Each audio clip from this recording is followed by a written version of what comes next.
So you're wanting to modify your Ae92 SR5. Not a common thing to hear, so let's go ahead and get into it. So the Ae92 was, a car that went from 88 all the way to 91. Now, the SR5 only had two engines, which were pretty much the same engine that made a certain amount of power. Now, when it comes to modifying the Ae92, it's a whole different story. So like I said, from 88 to 89, it was carbureted, and from 99 to 1, it was fuel injected. It was a 4AFE. E is for electronic fuel injection.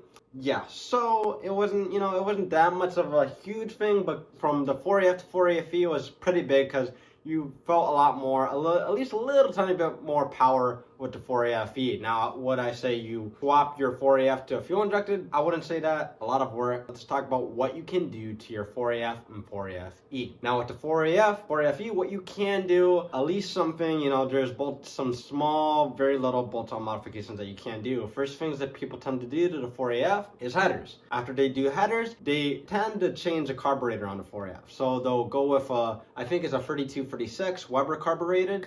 Weber carburetor, and that's tend what people go towards. I haven't seen anybody run ITBs on a 4AF. That would be cool, but I haven't seen that. So people tend to swap out the stock carb for a Weber carb. So they go Webers, the headers. After you do headers, some people pour and polish the cylinder heads on these. It won't give you huge gains, but as for just keeping it, that's the best that you really can do. It's only carburetor and headers. Then when you go off of that, expect the next thing to make realistic power that can, easily pass a 4AGE is turbocharging. Now, turbocharging can get pretty complex and pretty expensive pretty quick, but it is the best bang for your buck modifications if you actually want to make realistic power out of the 4AF. And I know a lot of people, say give up on the 4AF or 4AFE.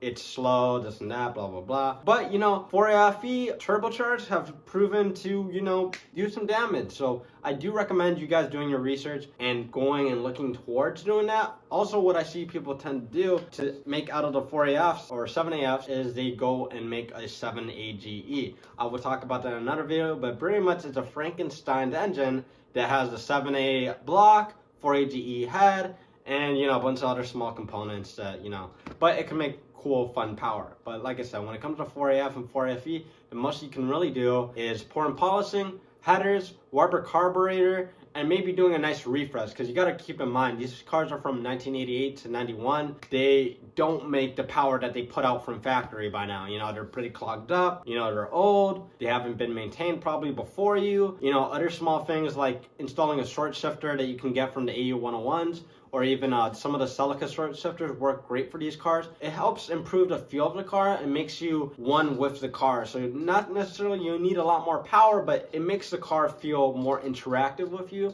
which will give you a similar feeling. You won't need all that power. Just enjoy. That, like I said, 4AF gives you that classic Toyota vibe, in my opinion. That was my first Corolla, the Ae92 SR5 in 1989. So I definitely recommend doing a nice refresh and then doing those small itsy bitsy things if you don't want to do an engine swap. Because when it comes to doing an engine swap, it can be really a lot more complex than people think. Like, people are like, hey, I'm gonna swap in a 4AGE. I'm gonna swap in a 20 valve. Well, it can get pretty complex pretty quick, and it could be overwhelming pretty quick. Some things break, or not even that. You don't think ahead and you don't get the right wiring harness for it. You don't get the right this, you don't get the right that. It's just a lot more complex, I'd say. So if you want to keep it simple and you want to have your Ae92 on the road and not have it in the garage tinkering on it for a long while, I'd recommend doing these small modifications. If you want to go into engine swapping, I do have various videos on how to do a 4AGE swap into your Ae92 or whatever car that you may have. If you want to have your Ae92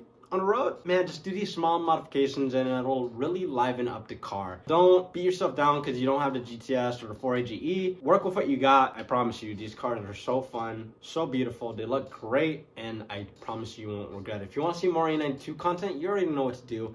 Hit that subscribe button, and I will catch you guys in the next one. Peace.